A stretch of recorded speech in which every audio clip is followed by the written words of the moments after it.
ज्यादातर लोग पूछते हैं कि गणेश जी का एक दांत क्यों टूटा हुआ है। यह प्रेरक गणेश कथा लोगों को बहुत पसंद आता है। यह महर्षि वेद व्यास महाभारत लिखने के लिए बैठे तो उन्होंने एक ऐसे व्यक्ति की जरूरत थी जो उनके मुख से निकले हुए महाभारत की कहानी को लिखे।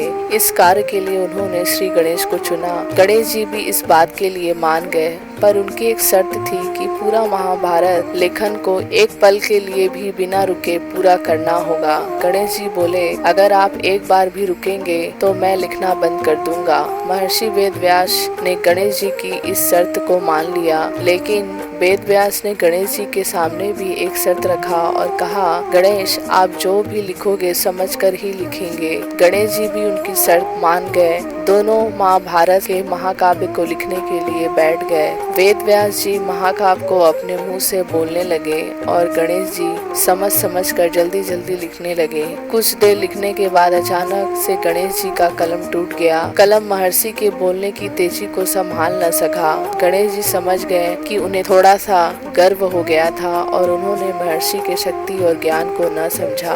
उसके बाद उन्होंने धीरे से अपने एक दांत को तोड़ दिया और स्याही में डुबाकर दोबारा महाभारत की कथा लिखने लगे। जब भी वेद व्यास को थकान महसूस होता, वे एक मुश्किल सा छंद बोलते, जिसको समझने और लिखने के लिए गणेश जी को ज्यादा समय लग जाता था और महर्षि को आराम करने का भी समय मिल जाता था।